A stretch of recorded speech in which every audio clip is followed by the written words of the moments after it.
Hi, my name is Samantha Tad. This is my AEP 803 Module 1 intro video. This is my third time recording this video because for some reason it is not uploading to YouTube. So, these are the loves of my life. This is Kendall, who's 9, Peyton, who's 5. We do have a Great Dane Jameson, who is 6, and I always have to add Taylor Swift into everything, and she's 30. I love sports. I love debating about sports. I just love sports.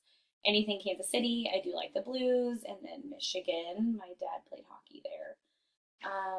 I like anything that's outside, hiking, snowboarding, camping, anything with my friends in patios. I do love movies. However, I do like to pick the movies or have to watch movies during the day or else I will fall asleep.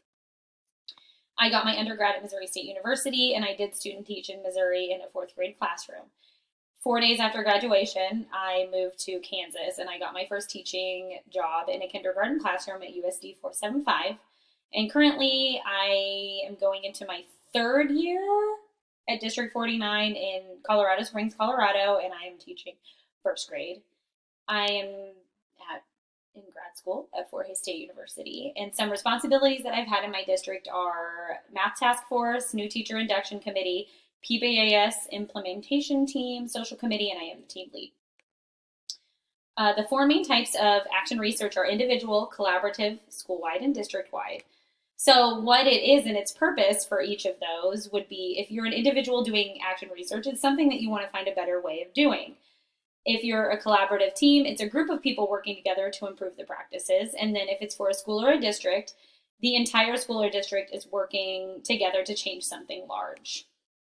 The goal of action research is to help you find faults or things to improve, to learn more about research methods and data analysis that will help you learn more about your practice, which would be teaching, and help you help those around you, your students, your colleagues, and yourself. The main types of the main steps of action research are planning, acting, observing, and reflecting. And I love this picture because it is a continuous cycle. It's not something one and done. It's something that you go over and over again until it is fixed or improved. The difference between action research and traditional research. So first, traditional research is like the scientific method: problem, hypothesis, experiment, and then you analyze the data. When it comes to action research, you're identifying a common problem, you're coming up with a plan, you're implementing the plan, you're evaluating the plan and all of its implementations, and then you're reflecting on the practice and the plan, and then you're going to self-evaluate, and then the cycle continues until it is improved. The common problems, it can take a lot of time. It's constant work and motivation. I love the article that talked about you need to make sure that your plan is public, because then it would motivate you more and people would know more about it, and then they might want to join in on the cause. But it just, all around, it would just motivate you to finish it, because if other people know you're doing it, you're more likely to finish it. If you're working in a group, being on the same page, that might be a problem. If you're working with a large group of people, even a small group of people, or even just one extra person, being on the same page is not something that's always easy. And everyone needs to know the why. Like, why are we doing this?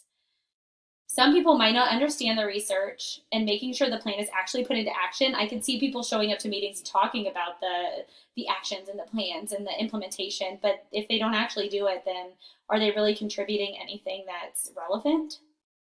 I don't know, but we need to just make sure that the plan is actually put into action. Lack of guidance. If someone was like, hey, Mrs. Tab, you need to do action research in your classroom next year, I'd be like, what? No. And without like proper guidance, I would not do it. I mean, I would do it because I do a pretty good job in like everything that I do, but if I didn't have proper guidance, it just wouldn't be authentic. Lack of trust in the research and the findings that you're doing. And then just might have some frustration.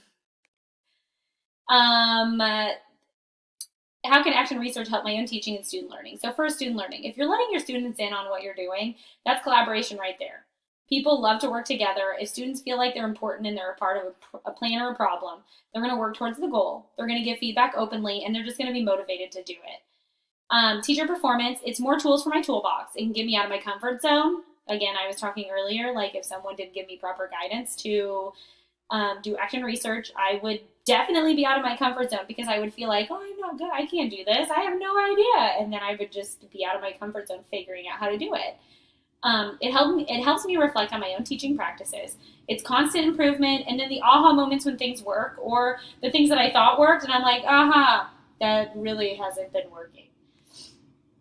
My thoughts, I really honestly don't know much about action research. When I was doing action research in college, it was all based on hypothetical classroom scenarios, and it really didn't apply well. Um, it just seemed like busy work now that I did the readings from the class, and action research was much more involved than what we did in college. And I just have a lot to learn, and I'm actually super excited to do it. Has my school done any action research? No. So this will be my third year going into it. My first year, we went through 2 principals, and then we finally got our third principal. All principals were great in their own ways, just maybe not a good fit at our school, which is fine. But we got this principal, and she's just learning the nuances of the school. She's getting to know people. She's getting to know the nuances of the district and what she can do and what she can't do. And it's got to be hard, and I have noticed that over the last couple of years, which has made me realize that maybe I want to do this one day, but not anytime soon. So action research is on the horizon for our school because we just need to improve. Our school is 30 years old, and things have been done the same way because they've always been doing it. And I feel like we need to evolve. We need to evolve with the kids. We need to evolve with movements. We need to evolve with education. Just we need to be evolving, and action research would definitely put us on the path to do that. When we're talking about the components, so component 1.2, action research would help us design the plan, implement it, and then evaluate it for ourselves and our school. Component 4.1, action research would help us in our own practices and help us establish what high quality is. Component 4.2, action research would help us establish what high quality instructional practices, resources, technologies, and that would support academic and non-academic systems. Component 4.3, action research would help us better the system for our students based on data. And then component 4.4, action research would help everyone involved, the staff and the students. If you're not supporting your staff, you're not supporting your students.